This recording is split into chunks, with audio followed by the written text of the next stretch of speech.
Current cost. Current cost of an asset is the cost of an equivalent at the measurement date comprising the consideration that would be paid at the measurement date plus the transaction cost that would be incurred at that date. The current cost of a liability is the consideration that would be received for an equivalent liability at the measurement date minus the transaction cost that would be incurred at that date. Sa current cost of an asset, ang current cost ay ang presyo ng asset sa mismong araw kung kailan na-incurred, kasama ang transaction cost. Sa current cost of a liability naman, ang current cost ay ang mismong presyo ng liability kung kailan ito na-incurred at hindi kasama ang transaction cost. Considerations when selecting a measurement basis. A.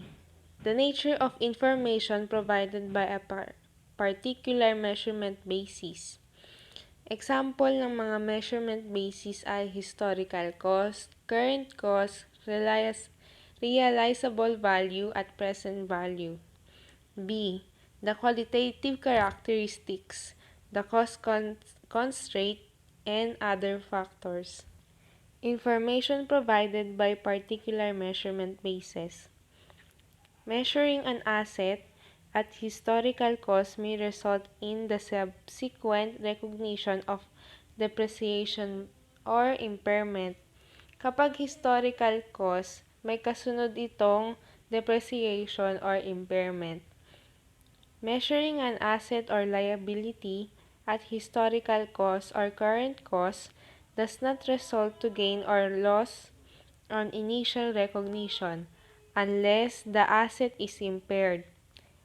Historical cost and current cost measurements include transaction costs in acquiring an asset. The computation of gain or loss on the recognition of an asset depends on its measurement basis. The qualitative characteristics and the cost constraint. An entity also considers whether the information provided by a particular measurement basis is useful. Information is useful if it is relevant and faithfully represented, and as far as possible, comparable, verifiable, timely, and understandable. Relevance. A. The characteristics of an asset or liability. The characteristics of the asset or liability affect the relevance of the information provided by a measurement basis. For example, an asset or liability whose value is sensitive to market factors is more appropriately measured at fair value, rather than a historical cost, fair value. Measurement results in reporting the changes in market factors as they occur, rather than only when the asset or liability is recognized. On the other hand, a financial asset or financial liability that is held solely for collecting or repaying contractual cash flows rather than for trading activities is more appropriately measured at amortized cost or historical cost. Letter B. How the asset or liability contributes to future cash flows. It also affects the relevance of the information provided by a measurement basis. For example, an asset that is used in combination with other assets to produce cash flows. Example of this is property, plant, and equipment, is likely to be measured at historical cost. On the other hand, an asset can be sold independently. Example of this is investment in stocks, is likely to be measured at fair value. Faithful representation. A high level of measurement as certainty does not necessarily prevent the use of a measurement basis that provides relevant information. Thus, In cases where the measurement uncertainty associated with a particular measurement basis that provides relevant information. Measurement uncertainty is different from both outcome uncertainty and existence uncertainty. Outcome uncertainty arises when there is uncertainty about the amount or timing of any inflow or outflow of the economic benefits that will result from an asset or liability. Outcome uncertainty or existence uncertainty may sometimes contribute but does not necessarily lead to measurement uncertainty. For example, there is no measurement uncertainty of an asset's fair value can be determined directly by observing prices in an active market. Even it is uncertain how much cash that asset will ultimately produce, and hence there is outcome uncertainty. Existence uncertainty arises when it's uncertain whether an asset or liability exists. Existence uncertainty may affect decisions on whether an asset or a liability is to be recognized. Enhancing qualitative characteristics and the cost constraints. Comparability. Consistently using same measurement basis for same items, either from period to period within a single entity. Intracomparability. Or within a single across different entities or intercomparability makes the financial statements more comparable. Kapag intracomparability, yung mga same items from period to period within single entity ay pinagko-compare. Sa loob lang ng entity, pinagko-compare ang mga items. Ang tawag doon ay intracomparability. Ang intercomparability naman ay pinagko-compare ang mga items mula sa ibang entities. Intercomparability ay pinagko-compare ang items ng isang entity sa isa pang entity. Understandability. Generally, the more different measurement bases are used, the more complex the resulting information become and hence less understandable.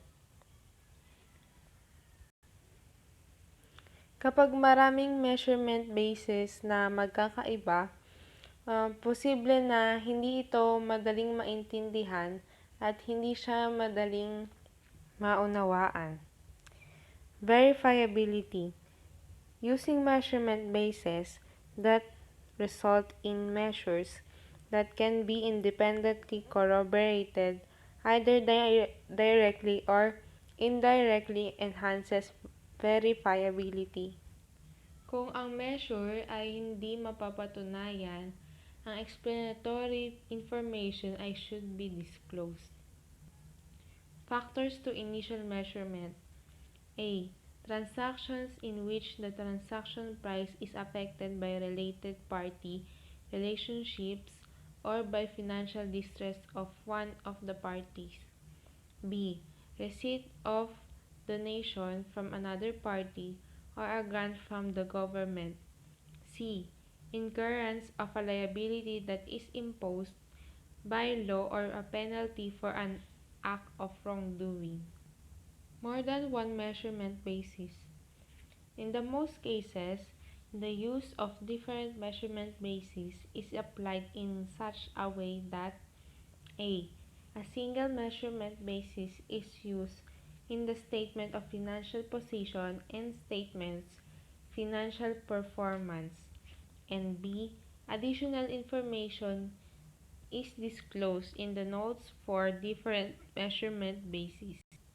In some cases, however, it may be more appropriate to a. Use a current value measurement basis for the asset or liabilities in the statement of financial position, and B, a different measurement basis for the related income and expense in the statement of profit or loss. Sinasabi naman dito na mas appropriate na gamitin ang kasalukuyan na ginagamit na measurement basis for the asset or liabilities. At sa income and expenses ay pwede ay ibang measurement basis ang gamitin na related. Measurement of equity. Total equity is not measured directly. It is simply equal to the difference between the carrying amounts of recognized assets and liabilities. Ibig sabihin, kapag binawasan mo ang asset ng liabilities, ang total nun ay ang equity. Financial statements are not designed to show an entity's value. Thus, total equity cannot be expected to be equal to entities' market value nor the amount that can be raised from either selling or liquidating the entity. Cash flow-based measurement techniques. Statistics mean expected value or probability weighted average. Ito naman yung average ng mga numero na or value. Halimbawa na lang dito ay 13 plus 18 plus 13 plus 14 plus 13 plus 16 plus 14 equals 21 plus 13. Bali, ang lumalabas dito ay 9 na values. So, i-divide yon sa 9 at ang magiging sagot ay 15. Statistical median. Maximum amount that is more likely than not to occur. Dito naman sa statistical median, pinagsunod-sunod ang mga value base sa laki nito o sa lowest to highest. So, ang nasa kalagitnaan nila ay 14. Kaya yun ang median. Statistical mode, most likely outcome. Ito naman kung ano ang numero na madalas lumabas sa data. Presentation and disclosure as communication tools. Focusing on presentation and disclosure objectives and principles rather than on rules. Classifying information by grouping similar item and separating the similar items. Dito ay pagsasamahin ang magkakaparehas o magkakahawig na item at paghiwalayin naman ang mga hindi magkakatulad. Aggregating information in a manner that is not obscured either by excessive detail or by excessive summarization. Presentation and disclosure objectives and principles. Presentation and disclosure objectives are specified in the standards, giving entities the flexibility to provide relevant and faithfully represented information, and requiring information that has both intracomparability and intercomparability. Yung kanina nga, ang intracomparability ay pinagko-compare ang mga items sa iisang entity. At ang intercomparability naman ay pinagko-compare ang items mula sa isang entity sa isa pang entity.